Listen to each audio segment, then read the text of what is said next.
Students, तो ये है आपका प्रश्नावली 8.1 का लास्ट क्वेश्चन, प्रश्न क्रमांक 12।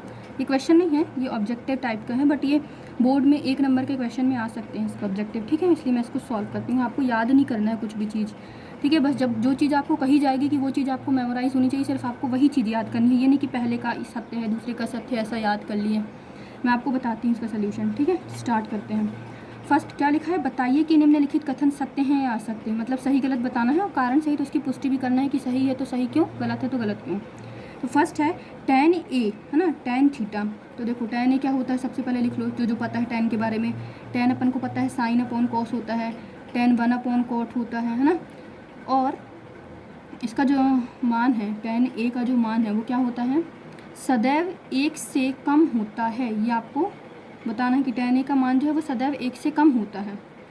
तो देखो अभी 8.1 अभी आप कर रहे हो, 8.2 जैसे अपन स्टार्ट करेंगे ना अभी नेक्स्ट, तो उसके लिए आपको एक टेबल बनवाई जाएगी। उसमें 0, 30, 45, 60, 0 से लेकर 90 तक, मतलब यदि ये 0 है, यहाँ पर ये 90 डिग्री होता है, यहाँ तक की वैल्यू जो है आपको वो 10th क्लास में पढ़ाई जाती है। और इसके बाद ये पूरा जो है वो 11th 12th में पढ़ाया जाता है।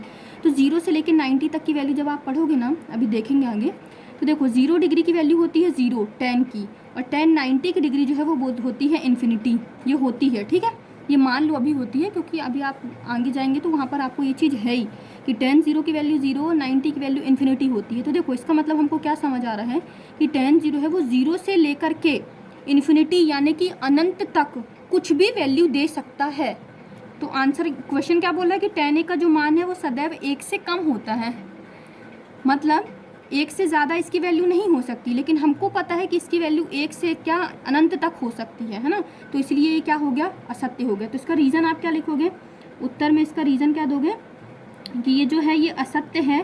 क्यों, क्योंकि tan जो है वो 0 से लेके इन्फिनिटी तक वैल्यू दे सकता है, ऐसे लिख दोगे, ठीक है, लिख देना है ना आप। असत्य है क्योंकि जो tan a है, tan 0 से इन्फिनिटी तक के मान दे सकता है, ठीक है। अब है आपका सेकंड क्या है, कोण ए के किसी भी मान के लिए sec a जो है वो 12/5 होगा। तो सबसे पहले क्या करो, जो sec a है ये 12/5, इसको सॉल्व कर दो। 5 एकम 5, 5 दूनी 10, 2 बचेगा, दशमलव लगाएंगे, शून्य बढ़ाएंगे, 5 चौको 20, है ना। तो क्या आया आपका 2.4। और ये क्या बोल रहा है, कोण ए के किसी भी मान के लिए, कोण ए मतलब ये जो sec a है इसकी कोई भी वैल्यू डाल दो आप, 0 डाल दो, 30 डाल दो, 45 डाल दो, 60 डाल दो, 90 डाल दो, किसी भी वैल्यू के लिए जो इसका मान है वो 2.4 ऐसा होता है ना। तो ऐसा जो है sec a का मान जो है ऐसा होता है। क्यों, क्योंकि जो sec है, जैसे मैंने यहाँ पर आपको बताया था कि जो tan है वो 0 से लेकर 90 तक की वैल्यू देता है, वैसे जो sec और cos होते हैं, cos और sec, ये दोनों हमेशा 1 से बड़ी वैल्यू देते हैं। और ये वैल्यू जो है sec a को जो क्वेश्चन में गिवन है, उस वैल्यू को सॉल्व कर रहे हैं हम, तो क्या आ रहा है 2.4, और ये भी 1 से बड़ी है। तो इसका मतलब ये क्या हो गया, सत्य हो गया। क्यों हो गया सत्य, क्योंकि जो sec है, sec a है ना, sec जो है ये क्या करता है, sec a जो है वो a की किसी भी वैल्यू के लिए, a की किसी भी वैल्यू के लिए 1 से बड़ी वैल्यू देता है।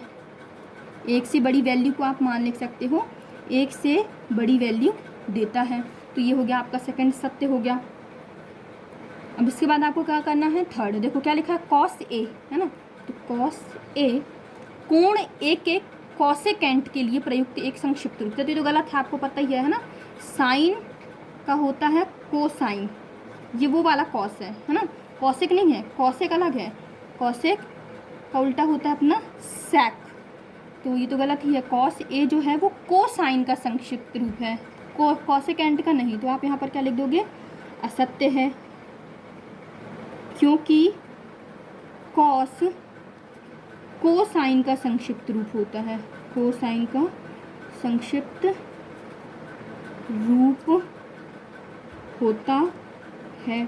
अब आए fourth question, cot a cot और a का गुणनफल होता है। तो देखो cot a में मैंने आपको पहले भी बताया था फर्स्ट वीडियो में कि जो ये a होता है ये त्रिकोणमितीय अनुपात का थीटा होता है, ये थीटा की वैल्यू होती है, गुणनफल नहीं होता। ये गुणनफल कब लिखा जाएगा, जब ये cot a के बाद आगे यहाँ पर ऐसा कुछ लिखा जाए, या फिर बाद में, तो बाद में भी गलत ही होता है ना, आगे ही लिखा जाता है गुणनफल अनुपात जो भी होता है। त्रिकोणमितीय अनुपात के साथ जो भी चीज़ें गुणनफल में होती हैं वो उसके पहले लिखी जाती है, ना कि बाद में। तो ये आपका रॉन्ग हो गया, क्यों? क्योंकि कॉट और ए जो है ये त्रिकोणमितीय अनुपात में होते हैं, ठीक है। तो देखो क्वेश्चन क्या था, कॉट ए जो है वो कॉट और ए का गुणनफल होता है, तो आप लिखोगे असत्य है। क्यों? क्योंकि कॉट और ए जो होते हैं ये किस में होते हैं? त्रिकोणमितीय अनुपात में होते हैं, त्रिकोणमितीय अनुपात में होते हैं। ये हो गया। इसके बाद 5th क्वेश्चन क्या है आपका, किसी भी कोण थीटा के लिए साइन थीटा बराबर 4/3। तो जैसे मैंने सेकंड वाला सॉल्व करवाई थी, सबसे पहले sec के बराबर 12/5 को सॉल्व किए थे, वैसे ही साइन थीटा बराबर 4/3 को सॉल्व करो। 3 एकम 3, 3 एकम 3, एक बचा, दशमलव लगाया, 0 बढ़ाया, 3 त्रिका 9, 1.3 आ रहा है, मतलब 1 से बड़ी वैल्यू आ रही है ना इसकी। और ये जो क्वेश्चन में स्टेटमेंट दी है उसके अकॉर्डिंग क्या है, किसी भी कोण थीटा के लिए, मतलब साइन में ये जो थीटा है इसकी वैल्यू कुछ भी हो, चाहे 0 हो, 30 हो, 45 हो, ये आपको वैल्यूज़ आगे समझ आएंगी, है ना। 60 हो, 90 हो, अभी 10th तक 90 ही पढ़ते हैं, उसके बाद 11th में इसके आगे भी जाती है, 270, 180, 360 तक जाती है इसकी वैल्यू, पर 10th में आपको यहीं तक पढ़ना है। ये सब 11th 12th में है, जो मैथ साइंस लेगा उसके लिए, ठीक है। तो इसकी वैल्यू क्या है, 1 से बड़ी, तो इसकी साइन 0 की वैल्यू ना 0 होती है, और cos 90 जो है इसकी वैल्यू क्या होती है, 1 होती है। तो कहने का मतलब ये है, साइन जो है ये हमेशा 0 से लेकर 1 के बीच में रहता है, ये कभी भी 1 से बड़ी वैल्यू नहीं देगा। तो ये क्या हो गया, क्वेश्चन आपको बोला था कि किसी भी कोण के लिए, यहाँ पर कोई भी कोण हो उसकी वैल्यू जो है हमेशा क्या होगी, साइन थीटा बराबर 4/3 होगी, है ना। तो देखो अपन ने जैसे इसको सॉल्व किया तो ये आया 1/3, और मैं क्या बोल रही हूँ कि इसकी वैल्यू 0 से 1 के बीच में रहती है, 1 से बड़ी कभी नहीं होती, और ये 1 से बड़ी है, तो ये क्या हो गया, असत्य हो गया। असत्य है क्यों? क्योंकि साइन थीटा की वैल्यू, है ना, या फिर साइन थीटा का मान 1 से बड़ा कभी नहीं होता, कभी भी नहीं होता। आप 11th 12th में इसके आगे की वैल्यू पढ़ोगे तो ये माइनस में चली जाएंगी कोई वैल्यू, पर 1 से ज़्यादा कभी नहीं होती, कभी नहीं होती। तो देखो इन 5 क्वेश्चंस में आपको 3 चीज़ें याद करनी है। फर्स्ट क्वेश्चन के लिए पहला क्या याद करना है कि जो tan होता है, tan ए, वो हमेशा कहाँ से कहाँ तक जाता है, वैल्यू देता है 0 से इन्फिनिटी तक। सेकंड वाले क्वेश्चन में आपने sec किए था ना, तो sec के लिए आपको क्या याद करना है कि जो sec होता है और जो cos होते हैं ये हमेशा 1 से बड़ी वैल्यू देते हैं, ठीक है। तो ये हो गया। थर्ड जो था कि cos है तो वो तो आपको पता ही है, कोसाइन का होता है ना। फोर्थ जो था वो भी आपको पता है कि cot और a जो है वो त्रिकोणमितीय अनुपात होते हैं।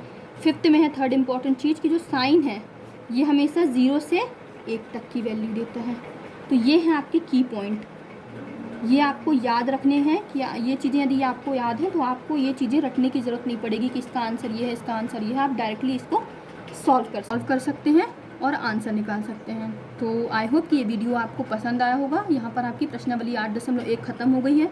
अब 8.2 चालू करने से पहले ये वाली जो वैल्यूज़ मैंने आपको बताई अभी कि ये सब 8.2 में है आपकी, पहले ये वाली एक वीडियो बनाकर मैं उसमें ये वाली वैल्यू जो है वो आपको कैसे याद करनी है वो बताऊंगी, और उसके बाद 8.2 स्टार्ट कर देंगे।